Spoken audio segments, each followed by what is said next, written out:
Hello friends, welcome to डिसिस learning. इस video में हम लोग आरआईसी का कट ऑफ डिस्कशन करेंगे। जो एक्सपेक्टेड कट ऑफ कितना जाने वाला है आरआईसी के एग्ज़ाम में, उसका डिस्कशन करेंगे। लेकिन उसको डिस्कस करने के लिए या एक एग्जैक्ट या एक्यूरेट या मोस्ट प्रोबेबल कट ऑफ देखने के लिए हमको प्रीवियस ईयर का सिलेक्टेड लिस्ट देखना पड़ेगा, प्रीवियस ईयर का कट ऑफ देखना पड़ेगा। ठीक है, तो उसको हम लोग देख लेते हैं। पहले देखो, मैं एक चीज़ आपको यहाँ पे बताऊँगा कि जो मैं आपको इन्फॉर्मेशन देता हूँ, ठीक है, इस इन्फॉर्मेशन पे आप लोग इतना ट्रस्ट करते हो या मैं अपने इन्फॉर्मेशन पे इतना कॉन्फिडेंट रहता हूँ, इसके पीछे दो रीज़न है। ठीक है, पहला रीज़न ये है कि मैं जो भी इन्फॉर्मेशन देता हूँ वो सारा इन्फॉर्मेशन फैक्ट्स के आधार पे होता है। ठीक है, जो सच है वो मैं आपको दिखाता हूँ। एंड दूसरा चीज़ ये भी है कि मतलब फैक्ट्स एंड मतलब ये पहला ही चीज़ है, मैं जो इन्फॉर्मेशन देता हूँ वो फैक्ट्स होता है एंड वो सारा चीज़ ऑफिशियल डॉक्यूमेंट से लिया जाता है। ठीक है, वो सारा चीज़ मैं आपको ऑफिशियल डॉक्यूमेंट से बताता हूँ, जिस चीज़ की वजह से वो चीज़ आइदर सच होता है या सच हो जाता है। ठीक है, एंड मैं भी अपने इन जो मैं बोलता हूँ उसमें कॉन्फिडेंट रहता हूँ, बिकॉज ये सब तथ्यों के ऊपर आधारित होता है, ऑफिशियल डॉक्यूमेंट्स के ऊपर आधारित होता है। एंड दूसरा चीज़ भगवान। ठीक है, बिकॉज आप अगर अच्छे से मेहनत करोगे तो भगवान आपको डेफिनेटली हेल्प करेंगे। ठीक है, ये दो चीज़ हैं।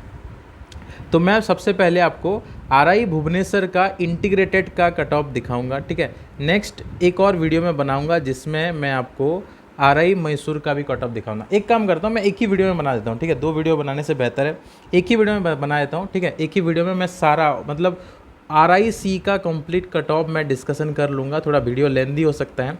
ठीक है, देखो मैं आपके साथ डायरेक्टली लाइव, मतलब यहाँ पे लाइव तो नहीं है, वीडियो रिकॉर्ड में कर रहा हूँ, फिर आप इसको देखोगे। लेकिन मैं यहाँ पे आपको बता रहा हूँ कि मैं चाहता तो दो वीडियो बना सकता था, लेकिन एक वीडियो में बनाऊंगा तो आपको सारा इन्फॉर्मेशन मिल जाएगा। तो लेट स्टार्ट, क्योंकि कुछ लोग बोलेंगे जल्दी स्टार्ट करो। ठीक है, तो इसलिए मैं जल्दी स्टार्ट करता हूँ, लेकिन एक दो इंस्ट्रक्शन और दे देता हूँ। सबसे पहला चीज़, आपको आरआईसी का कट ऑफ बताना, किसी को भी बताना, कोई भी आरआईसी का कट ऑफ बताएगा तो उसको क्या क्या चीज़ चाहिए, क्या क्या चीज़ जानना पड़ेगा। देखो, जब फॉर एग्जांपल आप मुझे कॉल या मैसेज करके कट ऑफ के बारे में पूछोगे तो मैं आपको नहीं बता पाऊँगा।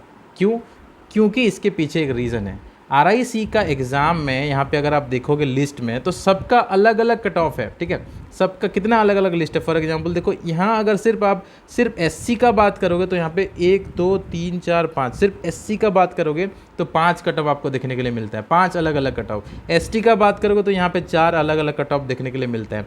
ठीक है, फिर ओबीसी का बात करोगे तो यहाँ पे इस तरह से 4 5 और अलग अलग कट ऑफ या 5 अलग अलग कट ऑफ देखने के लिए मिलेंगे। तो सिर्फ एक ही लिस्ट में आपको 30 लगभग कट ऑफ देखने के लिए मिलेंगे। तो एक इंसान को इतना सारा कट ऑफ याद रखना मुश्किल है। ठीक है, एंड जब आप कोई फ़ोन करके पूछते हो सर कितना स्कोर होना चाहिए, तो वो बताना मुश्किल रहता है। इसीलिए मैं आपको क्लियरली यहाँ पर रिक्वेस्ट करूँगा आप सबको कि कट ऑफ रिलेटेड मुझे लाइक कॉल या मैसेज करने का बिल्कुल भी ज़रूरत नहीं है। इस वीडियो को कम्प्लीटली देखो। ठीक है, मैं अगर इतना टाइम अपना इन्वेस्ट करके आप लोगों के लिए वीडियो बना रहा हूँ which is free of cost. ठीक है, इस चीज़ के लिए मुझे कोई भी रेम्यूनरेशन कुछ मिलने वाला नहीं है। This is completely free of cost, आप लोगों के लिए है, फ्री सर्विस है आप लोगों के लिए। इसलिए इसको पूरा देखना है, कंप्लीट देखना है, ताकि आपका सारा इन्फॉर्मेशन जो है आपको मिल जाए।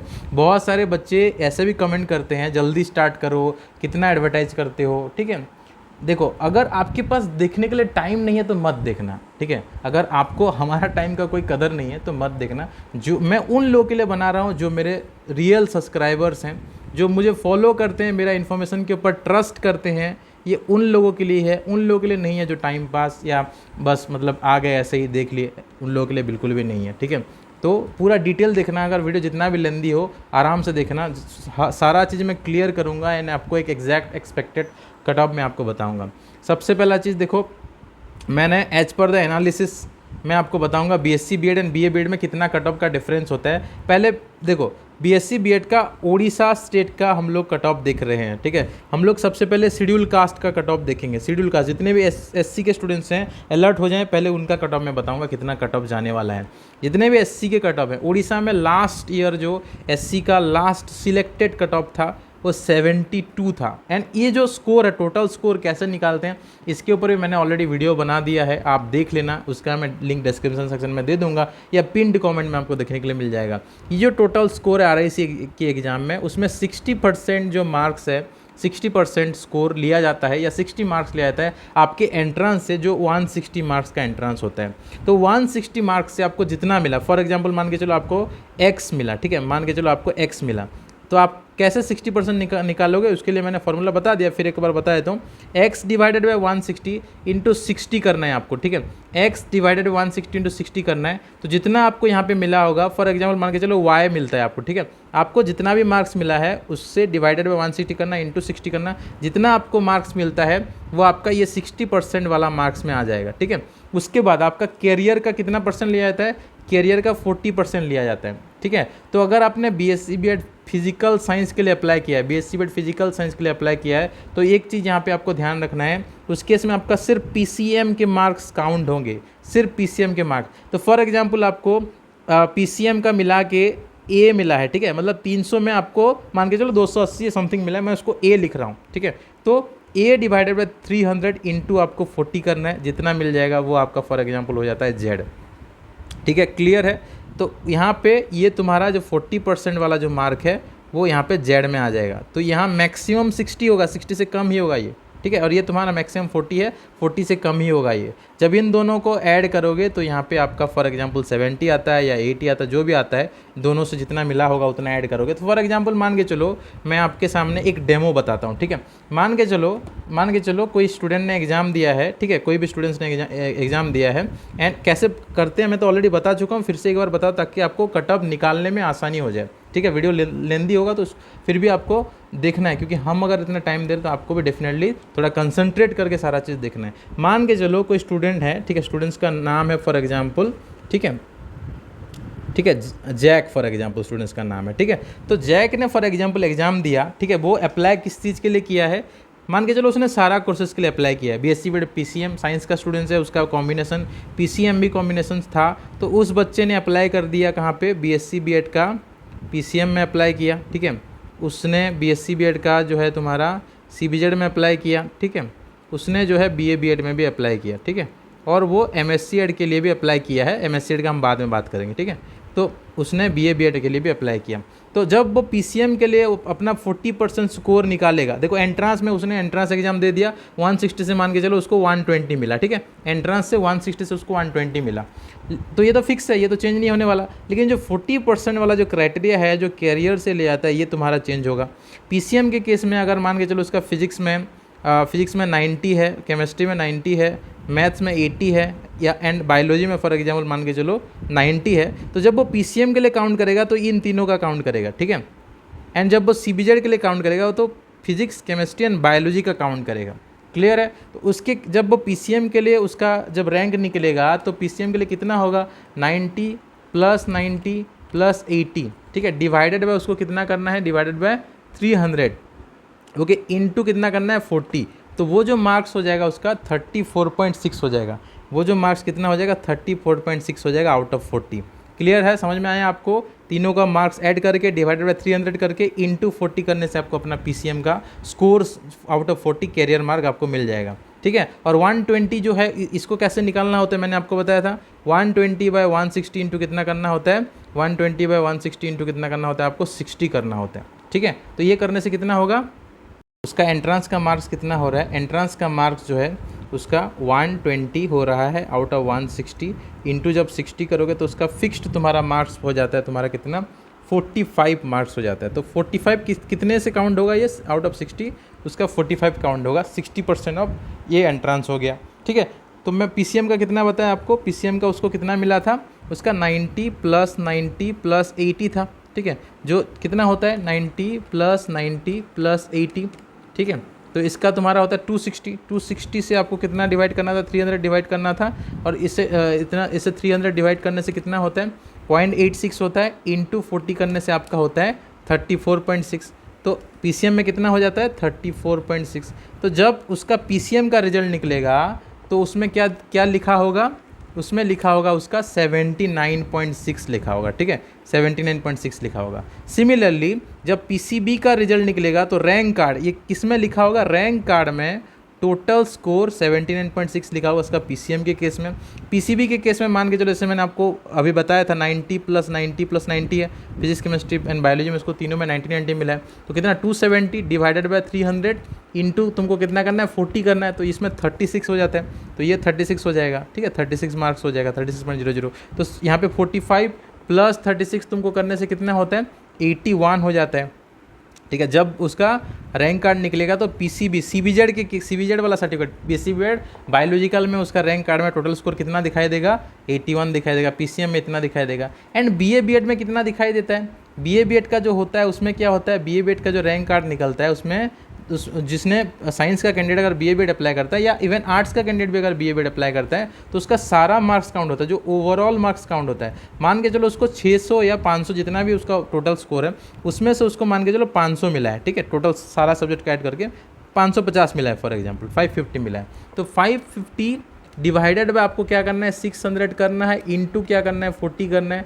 इससे कितना बनता है उसका 36.66 बनता है, 66 बनता है। तो यहाँ पे आप इन दोनों को ऐड करोगे तो जब बीए बीएड का रैंक कार्ड निकलेगा तो उसके केस में उसका 81.66 निकलेगा। अब क्लियर हो गया कैसे आपको टोटल स्कोर निकालना है। ऑल्दो मैंने उसके ऊपर वीडियो बनाया था लेकिन फिर एक बार मैंने आपको बता दिया ताकि आपको क्लियर हो जाए ये चीज़, ठीक है। तो आपका 81.6 तो अलग अलग आपका निकलेगा, ठीक है। इसीलिए कट ऑफ बताना या सिलेक्ट होगा कि नहीं होगा बताना इतना डिफिकल्ट है। जब आप मुझे मैसेज करते हो, कॉल करते हो, मैं तुरंत नहीं बता पाता हूँ बिकॉज इतना कॉम्प्लिकेटेड प्रोसेस है फॉर दिस पर्टिकुलर एग्जाम। आपका अलग अलग एग्जाम के लिए, आपका अलग अलग पेपर के लिए अलग अलग होगा। इस तरह से एमएससी एड के केस में भी आपका पीसीएम ही ऐड होता है, पीसीएम ही काउंट होता है। तो सबका अलग अलग रैंक कार्ड निकला, जितना भी स्ट्रीम में आपने अप्लाई किया सबका अलग अलग रैंक कार्ड निकलेगा। इसीलिए तुम्हारा कट ऑफ बताना मुश्किल है। इसीलिए ये वीडियो को पूरा देखोगे तो आप खुद अपना कट ऑफ निकाल सकते हो, सिलेक्टेड हो गए या नहीं हो गए खुद पता कर सकते हो, पूछने का कोई ज़रूरत नहीं है। तो अभी हम लोग आते हैं सीधा कितना कट ऑफ जाएगा इस बार का। पिछले साल जो तुम्हारा 72 गया था सिलेक्टेड एससी के केस में, ठीक है। तो हम पहले एससी का बात कर रहे हैं।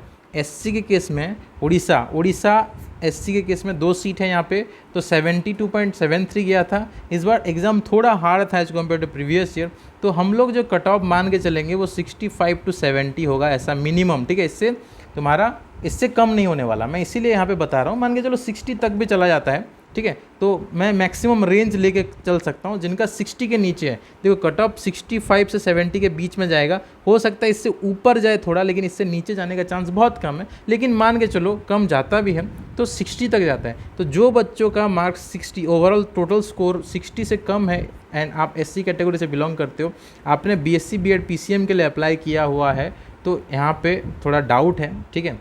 लेकिन जो 50 के नीचे तो बिल्कुल नेक्स्ट ईयर के लिए तैयारी कर लो, या लाइक दूसरा एग्ज़ाम दो। आईटीपी का एग्ज़ाम निकला है वो डेफिनेटली देना है। अब पूछोगे सर आईटीपी क्या है, आरआईसी जैसे इंटीग्रेटेड बीएड प्रोवाइड करता है, आईटीपी के थ्रू और 42 ऐसे यूनिवर्सिटीज़ हैं या कॉलेजेस हैं, उसमें 2 आरआई भी इंक्लूडेड हैं। वो आपका ITP integrated teacher education program जैसे पूरा अकॉर्डिंग टू आपका आरआई है उस तरह से आपका आईटीपी प्रोग्राम में भी आपका स्कोप मिलेगा आपको, ठीक है। तो डेफिनेटली आपको आईटीपी का फॉर्म फिलअप या एग्ज़ाम अटेम्प्ट करना चाहिए। क्लियर है? ओके। तो उड़ीसा के केस में मैंने आपको बता दिया एससी का कितना कट ऑफ जाएगा, 65 to 70 तुम्हारा एससी का कट ऑफ उड़ीसा के केस में जाएगा। वेस्ट बंगाल के केस में क्या होगा, ये 60 to 65 डेफिनेटली श्योर जाएगा। बिहार के केस में तुम्हारा 55 to 60 जाएगा। थोड़ा हम लो कर रहे हैं क्योंकि इससे जो कम है बच्चे, लाइक इससे डेफिनेटली मतलब वो नेक्स्ट के लिए तैयारी करें, इसलिए मैं बोल रहा हूँ, ठीक है। देखो मैं यहाँ पे जितना बताऊँगा ना उससे अगर 5 कम है तो थोड़ा होप लगा सकते हो, वेटिंग में एटलीस्ट आ जाए आपका, ठीक है। इससे कम है तो वेटिंग में एटलीस्ट आ जाए तो वो होप आप रख सकते हो, ठीक है। जैसे मैं इस केस में बोला 60 अगर है, 60 के अप्रॉक्स आपका हो रहा है तो आपका वेटिंग में हो सकता है। वेस्ट बंगाल के केस में 55 अप्रॉक्स है तो वेटिंग में हो सकता है। बिहार के केस में 50 अप्रॉक्स है तो वेटिंग हो सकता है, ठीक है। तो क्लियर, इस तरह से आपको याद रखना है। झारखंड के केस में कितना होगा, झारखंड का एक्सपेक्टेड कट ऑफ कितना जाएगा झारखंड का, यहाँ पे आप देख लो। झारखंड में सिर्फ एक ही सीट है झारखंड में, यहाँ पे कट ऑफ जो है तुम्हारा 50 to 55 जा सकता है, ठीक है। 50 to 55 झारखंड के केस में जाएगा। North east and Andaman Nicobar के केस में 45 to 50 के बीच में जा सकता है, इससे ज़्यादा जाएगा, कम जाने का चांस बहुत कम है। मैं जितना यहाँ पे बताऊँगा उसका लोअर लिमिट से याद करना, 5 आप कम कर सकते हो वेटिंग लिस्ट के लिए, ठीक है। क्लियर, ये तुम्हारा एससी का कट ऑफ हो गया। एसटी का देख लेते हैं। एसटी का सब में एक एक सीट है, उड़ीसा का एक, बिहार झारखंड का मिला के एक, वेस्ट बंगाल का एक, north east and Andaman Nicobar का मिला के एक। तो यहाँ पे कट ऑफ कितना जा सकता है एसटी के केस में, ये तुम्हारा 55 to 60 जा सकता है। ठीक है, यहाँ पे तुम्हारा इसमें कितना जा सकता है 50 to 55 जा सकता है। ठीक है, बिहार झारखंड में कितना जा सकता है यहाँ पे तुम्हारा ये 55 to 60 जा सकता है, और north east and Andaman Nicobar के केस में ये तुम्हारा 45 to 50 जा सकता है। इससे 5 माइनस कर सकते हो फॉर द वेटिंग लिस्ट। ठीक है, अब नोट डाउन करते रहना अपने अपने जिसमें जिस कैटेगरी से फिट बैठते हो उस कैटेगरी का आप नोट डाउन करते रहना। तो उसके बाद देखो ओबीसी के केस में उड़ीसा का कितना कट ऑफ जाएगा तुम्हारा यहाँ पे 65 to 70 जा सकते हैं। 65 to 70 तुम्हारा जाएगा मिनिमम यहाँ पे उड़ीसा का ओबीसी के केस में 65 to 70। वेस्ट बंगाल का ओबीसी के केस में भी सिमिलर कट ऑफ जाएगा लगभग, यहाँ पे आप 60 to 65 बोल सकते हो। वेस्ट बंगाल का ओबीसी के केस में 60 to 65 जाएगा। ठीक है, बिहार का ओबीसी के केस में तुम्हारा 65 to 70 जाएगा। ठीक है, झारखंड का ओबीसी के केस में भी तुम्हारा 60 to 65 जाएगा, and north east and Andaman Nicobar के केस में तुम्हारा 45 to 50 जो है मिनिमम जाएगा। ठीक है, इससे ऊपर जा सकता है, इससे नीचे जाने का चांस कम है, लेकिन -5 आप कर सकते हो इनमें से आपका वेटिंग लिस्ट के लिए। ठीक है, उसके बाद ईडब्ल्यूएस का बात करते हैं। उड़ीसा ईडब्ल्यूएस के केस में तुम्हारा 65 to 70 जाएगा। ठीक है, एंड यहाँ पे देखो क्यों मैं ऐसा बता रहा हूँ, मैं ये सब देख के ही बता रहा हूँ, आप खुद यहाँ पे मैं ऐसे नहीं बता रहा हूँ, ऐसे वैसे मैं सब देख के बता रहा हूँ। यहाँ पे 68 गया तो इस बार कितना जाएगा तुम्हारा 60 to 65 जाएगा। 75 गया तो तुम्हारा यहाँ पे 65 to 70 जा सकता है। यहाँ पे तुम्हारा इस पर भी 65 to 70 जा सकता है। ये देखो यहाँ पे OBC EWS north east Andaman Nicobar में लास्ट ईयर 43 गया था, इस बार ज़्यादा हो सकता है, नहीं बता सकते, लेकिन वह मैं इस डेटा के आधार पर मैं अप्रॉक्स 40 या 40 to 45 मैं आपको बता सकता हूँ। ठीक है, क्लियर। पीडब्ल्यूडी के केस में तुम्हारा यहाँ पे देखो पीडब्ल्यूडी के केस में सबका एक साथ पीडब्ल्यूडी निकलता है, मतलब लिस्ट निकलता है, अलग अलग स्टेट का अलग अलग नहीं निकलता है। तो यहाँ पे 60 to 65 जो है तुम्हारा मिनिमम कट ऑफ होगा बीएससी बट पीसीएम के केस में। ठीक है, उसके बाद तुम्हारा जनरल का देख लेते हैं। जनरल का कट ऑफ जो सबसे ज़्यादा बच्चे वेट करते हैं उसका आपका जो है 70 to 75 डेफिनेटली जो है तुम्हारा इस बार जाएगा। ठीक है, इससे -5 कर सकते हो, मतलब 65 से 75 तुम बना सकते हो वेटिंग लिस्ट वगैरह सब जोड़ के। ठीक है, इतना में है तो चांसेस ऑफ सिलेक्शन है। देखो वेटिंग वालों का भी चांस ऑफ सिलेक्शन होता है, तो जो मैं यहाँ पे रेंज बताऊंगा उससे -5 आप कर सकते हो, इसीलिए मैंने यहाँ पे 65 बोला। तो आप जो है यहाँ पे जितना मैं यहाँ पे लिखूंगा उससे -5 अगर आपका है तो भी आपका चांस है।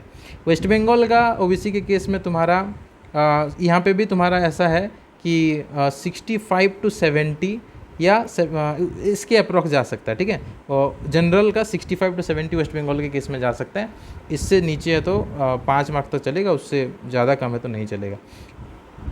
ठीक है, जितना मैं आपको कट ऑफ बता रहा हूँ ना उससे अगर 15 से 20 कम है तो आप जो है नहीं होगा, नेक्स्ट ईयर के लिए तैयारी करो। बिहार का देख लो तुम्हारा 75 गया था, तो यहाँ पे 65 to 70 जाने का चांस है। मान के चलो कोई बिहार से है एंड उसका 50 अप्रॉक्स बन रहा है जनरल में, तो नहीं हो पाएगा, नेक्स्ट ईयर के लिए तैयारी करो। ठीक है, इसीलिए मैं आपको बता रहा हूँ। झारखंड तुम्हारा देखो 76 गया था झारखंड का ये जनरल के केस में, तो इस बार तुम्हारा 65 to 70 के बीच में जाएगा। ठीक है, north east and Andaman Nicobar के केस में तुम्हारा यहाँ पे जनरल कैटेगरी देखो, आप पूछते हो सर जनरल में ओबीसी कैसे आ गया, जनरल में एससी कैसे आ गया, जनरल में एसटी कैसे आ गया, जनरल में ये सब कैसे आ गया। तो जनरल का मतलब ही होता है जनरल सीट, जनरल का मतलब ही होता है अनरिजर्व्ड, इसमें सब कोई पार्टिसिपेट कर सकता है। इसमें रिजर्व कैटेगरी वाले भी कोई जिसका अच्छा मार्क्स आता है वो जनरल में आ सकता है, जिसका कम मार्क है वो रिजर्व कैटेगरी में जाएगा, जो अच्छा मार्क आता है वो ऑटोमेटिकली अनरिजर्व में चला जाता है। पहले अनरिजर्व का लिस्ट बनता है फिर रिजर्व का लिस्ट बनता है, इसीलिए जो जिसका अच्छा मार्क्स है रैंकिंग के हिसाब से पहले उनको सीट मिल जाता है, फिर उसके बाद जो कैटेगरी वाले होते हैं उनको सीट मिलता है। ठीक है, इसीलिए तुम्हारा ये था। ठीक है, तो मैंने आपको बताया था, जो मैंने आपको बताया जो रेंज उसमें से 5 अगर कम है तो आपका वेटिंग में आ सकता है, 10 तक भी मैक्सिमम उम्मीद कर सकते हो, लेकिन उससे भी ज़्यादा कम है तो आप डेफिनेटली नेक्स्ट ईयर के लिए तैयारी करना। ठीक है, आपको ये सारा डिटेल्स मैं कहाँ से लेके बता रहा हूँ, ये सब मैं ऑफिशियल वेबसाइट से लास्ट ईयर लिया था। फिलहाल आपको अपने डीसीएस लर्निंग के ऑफिशियल टेलीग्राम चैनल पे मिल जाएगा। ठीक है, तो मैं ओके देखो बीएससी बीएड पीसीएम का जैसे मैंने बताया जितना कट ऑफ जाएगा, मैंने आपको एक एक करके सबका कट ऑफ बता दिया। उससे जैसे मैंने आपको बोला उससे अगर लाइक 5 मार्क्स 5 पॉइंट्स अगर आपका कम हो रहे हैं तो उसका भी अप्रॉक्स उतना ही कट ऑफ रहेगा। मैंने चेक कर लिया, BSc B.Ed like PCM CBZ का ज़्यादा मार्क्स डिफरेंस नहीं होता, क्योंकि सेम स्टूडेंट जिसने BSc B.Ed PCM में अप्लाई किया वो CBZ में भी अप्लाई करता है, ऑलमोस्ट सारे स्टूडेंट्स ऐसे होते हैं। तो लगभग 5 मार्क्स का आप इधर उधर कर सकते हो, उससे माइनस कर सकते हो, उससे 5 कम है तो आपका सिलेक्टेड या वेटिंग में वहाँ बन सकता है, उससे 10 कम है तब भी लाइक थोड़ा होप रख सकते हो, लेकिन उससे 15 कम हो जाता है तो आपका होप रखना ज़्यादा सही नहीं होगा। BA B.Ed का थोड़ा यहाँ पे अगर देखेंगे तो BA B.Ed के केस में भी आप देख सकते हो, उसमें लाइक 70 समथिंग था, यहाँ पे इसमें 66 है। तो सबका इस तरह से तुम देखोगे तो तुमको ज़्यादा डिफरेंस देखने के लिए नहीं मिलेगा, यहाँ पे 7-8 मार्क्स डिफरेंस देखने के लिए मिलेगा। तो जो मैंने आपको बताया, मैं एक बार फिर से इसको रिपीट नहीं करूँगा, इस वीडियो को और ज़्यादा लेंथी नहीं करूँगा आपको, क्योंकि PDF मैंने ऑलरेडी दिया हुआ है अपने टेलीग्राम चैनल पे, आप खुद जाके वहाँ देख सकते हो। सीट जो डिस्ट्रीब्यूशन है बिल्कुल सेम रहता है, BSc B.Ed BA B.Ed दोनों का सीट जो है डिस्ट्रीब्यूशन सेम रहता है, तो मैं वहाँ पे अभी रिपीट नहीं करता हूँ। तो जितना मैंने बताया आपको cut off range, for example मैंने आपको बताया, आप देख लेना फिर से वीडियो अगर आपको याद नहीं है तो, 65 to 70 फॉर एग्जांपल मैंने किसी का कट ऑफ बताया, और ये मैंने आपको PCM के केस में बताया, तो उसका CBZ का जो कट ऑफ रेंज होगा वो 60 to 65 होगा, ठीक है। एंड उसका जो BA B.Ed का जो कट ऑफ रेंज होगा उस कैटेगरी का, उस स्टेट का 55 to 60 होगा, ठीक है। तो ये इस तरह से आप जो है अभी एक्सपेक्टेड कर सकते हो, ठीक है, एक्सपेक्टेड कट ऑफ बोल सकते हो, you can expect these particular thing, जिसका मैंने जैसे बताया आपका, अगर मैंने 70 to 75 बताया है, इसका मतलब आपका CBZ के केस में 65 to 70 हो जाएगा, एंड अगर आपका BA B.Ed के लिए अप्लाई किया है तो उसमें 60 to 65 हो जाएगा। तो जो मैंने बताया उससे 5 माइनस करके CBZ का कर सकते हो और 5 माइनस करके BA B.Ed का कर सकते हो। देखो ये अगेन मैं आपको बोलूँ, ये एक्सपेक्टेड कट ऑफ है, जो एग्जैक्ट कट ऑफ जो है वो सबका लगभग सेम हो सकता है, लेकिन मैं आपको बिल्कुल निराश भी नहीं करना चाहता हूँ या ज़्यादा होप भी नहीं देना चाहता हूँ, इसलिए मैं आपको क्लियरली सब कुछ बोल रहा हूँ। ये था लाइक भुवनेश्वर का कट ऑफ। तो और दूसरा है तुम्हारा अजमेर एंड भोपाल का, तो ITP के थ्रू होगा, इंटीग्रेटेड का तो हम नहीं देखेंगे वो वाला, ठीक है।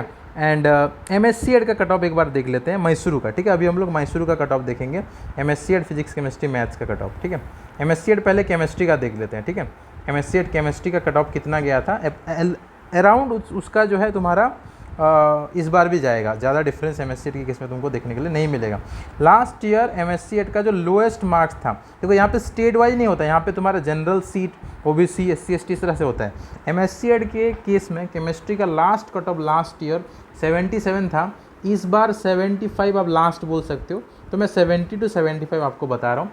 70 to 75 अगर आपका है, MSc ED की केमिस्ट्री के लिए आपने अप्लाई किया है तो आपका एडमिशन हो सकता है। OBC कैटेगरी से बिलोंग करते हो, MSc ED केमिस्ट्री में अप्लाई किया तो यहाँ पे भी आपका जो तुम्हारा अप्रॉक्स जो है 70 जाएगा, 65 to 70, मतलब इससे ज़्यादा जाएगा। मैं आपको इस रेंज में लाइक एक तरह से आप बोल सकते हो कि सेब या वेटिंग में आ सकता है, इसलिए मैं बता रहा हूँ, इससे ज़्यादा डेफिनेटली जाएगा। 2-3 कम होगा, पूरा 5 कम तो नहीं होगा, बट स्टिल मैं आपको वेटिंग में भी आ सकता है बोल के बता रहा हूँ, थोड़ा डिफिकल्ट एग्जाम था इस बार, इसीलिए। इसके केस में 60 to 65 है SC के केस में, एंड तुम्हारा ST के केस में तुम्हारा अप टू 55, यहाँ पे 55 to 60 तुम्हारा हो जाएगा, ठीक है। PWD के केस में तुम्हारा यहाँ पे 45 to 50 या 55 तक जा सकता है। EWS के केस में ये तुम्हारा 65 to 70 जा सकता है। तो जिसके केस में जैसे मैंने बताया ये अप्रॉक्सीमेटली इसी रेंज में हो तो आप थोड़ा सेफ महसूस कर सकते हो, लेकिन प्रिपरेशन जारी रखो। नेक्स्ट जो है तुम्हारा अभी दूसरा जो एग्ज़ाम है, जिसमें देखो ये तुम्हारा 2 RI का एग्ज़ाम था, RI भुवनेश्वर का एग्ज़ाम था एंड RI मैसूरू का एग्जाम था। अभी भी 2 RI बचे हुए हैं। अगर आपको RI में पढ़ना है ना, you have all students, all India aspirants have a chance to go to again RI। अभी भी अजमेर एंड भोपाल RI का एडमिशन हुआ नहीं है। आप किसी भी स्टेट से बिलोंग करते हो, अजमेर एंड भोपाल के लिए NCET ITEP के थ्रू इन दोनों कॉलेज में एडमिशन ले सकते हो। उसके लिए NCET का आपको फॉर्म भरना पड़ेगा, उसके लिए मैंने प्लेलिस्ट बना दिया है। आपको NCET ITEP by DCS learning करके आप सर्च करोगे तो आपको जब वो प्लेलिस्ट मिल जाएगा, वहाँ से आप सर्च कर सकते हो, ठीक है। ये केमिस्ट्री का कट ऑफ था, लगभग जो है तुम्हारा सेम तुमको मैथ्स एंड केमिस्ट्री में, मैथ्स एंड फिजिक्स में भी देखने के लिए मिलेगा। यहाँ पे देख लो, वही तुमको सेम रेंज देखने के लिए मिलेगा और नाम भी तुमको वही सेम मिलेंगे, ठीक है। तो यहाँ पे भी तुम 70 to 75 मान सकते हो। और ये बाकी जैसे मैंने बोला केमिस्ट्री में जैसे बोला, मैथ्स में भी लगभग उतना ही जाएगा, 65 to 70, इसमें तुम्हारा 60 to 65, ठीक है। उसके बाद तुम्हारा ST के केस में तुम्हारा 55 to 60, एंड यहाँ पे तुम्हारा PWD के केस में तुम्हारा 55 to 60, एंड इसके केस में तुम्हारा 65 to 70, इस तरह से तुम्हारा जाएगा। एंड तुम्हारा फिजिक्स का भी सेम जाएगा, फिजिक्स का मैं नहीं दिखा रहा हूँ अभी, आप लिस्ट है यहाँ पे आप देख सकते हो, ठीक है, क्लियर है। एंड उसके बाद तुम्हारा BSc BEd PCM, BSc BEd CBZ और मैसूरू भी एक बार देख लेते हैं, ठीक है, जो स्टूडेंट्स अप्लाई किए होंगे, ठीक है। तो ये तुम्हारा RI मैसूरू का बीएससी बीएड पीसीएम का है। तो जिस फॉर्मेट में मैंने आपको बताया उस फॉर्मेट में आप चेक कर सकते हो। सबसे पहले आंध्र प्रदेश का, ठीक है, आंध्र प्रदेश का मैंने एक जगह पे एक्चुअली लिख लिया था, मैं आपको बता देता हूँ। आंध्र प्रदेश का जो तुम्हारा बीएससी बीएड पीसीएम सीबीएड दोनों का मैं एक साथ बताता हूँ। BSc BEd PCM and BSc BEd सीबीएड के लिए अगर आपने अप्लाई किया है तो आंध्र प्रदेश के जनरल के केस में तुम्हारा जाएगा 65 to 70, ठीक है। आंध्र प्रदेश के ओबीसी के केस में तुम्हारा जाएगा 60 to 65। आंध्र प्रदेश के एससी में तुम्हारा जाएगा 55 to 60, ठीक है, 55 to 60 जाएगा यहाँ पे। आंध्र प्रदेश के एससी में कितना जाएगा 55 to 60 आंध्र प्रदेश के एससी में। और आंध्र प्रदेश के एसटी में कितना जाएगा तुम्हारा 50 to 55 जाएगा, ठीक है, क्लियर। आप पैटर्न देख सकते हो कितना कम हो रहा है किस कैटेगरी में। कर्नाटका का बात करें तो यहाँ पे 65 to 70 जाएगा, ठीक है, पीसीएम सीबीएड दोनों में, ठीक है। एंड ओबीसी का बात करें कर्नाटका का ओबीसी का तो यहाँ पे 64 to 69 जाएगा, ठीक है। एंड उसके बाद तुम्हारा एससी के केस में बात करें तो 60 to 65 और एसटी के केस में भी इतना ही तुम्हारा जाएगा कर्नाटका का। फॉर केरला का बात करें हम तो केरला में तुम्हारा 70 to 75 जाएगा जनरल का, ठीक है। उसके बाद तुम्हारा ओबीसी का केरला में 68 to 73 जाएगा, ठीक है। उसके बाद एससी के केस में तुम्हारा केरला का 55 to 60 जाएगा, ठीक है। No ST seat for Kerala, ठीक है। फिर तमिलनाडु देखो, तमिलनाडु के केस में 70 to 75 जाएगा for the general. Tamil Nadu OBC तुम्हारा 60 to 65 जाएगा, ओके। तमिलनाडु तुम्हारा एससी 55 to 60। फिर उसके बाद Tamil Nadu ST 45 to 50, okay. Then उसके बाद तुम्हारा तेलंगाना जनरल सीट के लिए 60 to 65 जाएगा, ओके। तेलंगाना का तुम्हारा ओबीसी 50 to 55 जाएगा, ठीक है। उसके बाद तुम्हारा एससी 50 to 55 जाएगा, 50 to 55 for SC also, SC ST दोनों के लिए, ठीक है। उसके बाद तुम्हारा Puducherry and Lakshadweep union territory के लिए तुम्हारा 70 to 75 जाएगा क्योंकि एक ही सीट है सिर्फ जनरल का, ठीक है। एंड पीडब्ल्यूडी सबका जो टोटल पीडब्ल्यूडी को बिलोंग करता है तो वहाँ पे 45 to 50 जा सकता है, ठीक है। जितना मैं बोल रहा हूँ उससे डेफिनेटली ज़्यादा जा सकता है। ईडब्ल्यूएस के केस में 55 to 60, जितना मैं बोल रहा हूँ उससे ज़्यादा जा सकता है, कम जाने का चांस बहुत कम है, बट आप स्टिल जो है वेटिंग में आ सकते हो। तो ये जैसे मैंने बीएससी बीएड का जैसे बताया, बीएससी बीएड पीसीएम सीबीएड दोनों का बता दिया, जितना मैंने बताया उससे -5 अगर है तो आपका बीए बीएड में होने का चांस है, ठीक है। जितना मैंने बताया उससे 5 कम है तो आपका बीए बीएड में होने का चांस है। तो मैंने BSc BEd, BA BEd, MSc Ed, Bhubaneswar and Mysore का पूरा बता दिया। नेक्स्ट जो है 2 ईयर बीएड का बात करेंगे। ये जो वीडियो था कम्प्लीटली ग्रुप ए का था या integrated BA BEd BSc BEd का था, इंटीग्रेटेड बीएड का, या लेवल 1 या ग्रुप ए बोल सकते हो। ग्रुप बी के लिए मैं एक और वीडियो बनाऊंगा क्योंकि उनका क्वेश्चन लेवल अलग था, तो उसके लिए दूसरा वीडियो रहेगा। तो इस वीडियो में इतना ही। अगर वीडियो अच्छा लगा, मेरा एफर्ट आपको अच्छा लगता है, पसंद करते हो एफर्ट, तो कमेंट सेक्शन में आप फीडबैक डेफिनेटली देना, लाइक भी करना वीडियो को। एंड जो है नेक्स्ट ईयर के लिए प्रिपरेशन करना चाहते हो तो DCS learning I will proudly say is the best platform. We are providing best result for RIC exam. And ये सिर्फ मैं बोल नहीं रहा हूँ, मैं दिखा चुका हूँ through our results, through our feedbacks from the students. So you can check out the feedbacks in Telegram channel also, YouTube के description section में भी देख सकते हो, YouTube के community section में भी अपना मैं screenshot of students, feedback of students share करता हूँ, वो भी आप देख सकते हो। मिलते हैं अगले वीडियो पे। लेकिन अगर आपको कोर्स ज्वाइन करना है नेक्स्ट ईयर के लिए, RIC हो या ITEP हो, तो आप इस नंबर 7327813135 पे व्हाट्सएप के थ्रू या टेलीग्राम के थ्रू आप कॉन्टैक्ट कर सकते हो। एंड बहुत जल्दी हम एक न्यू वीडियो के साथ मिलेंगे। थैंक यू एवरीवन, जय हिंद।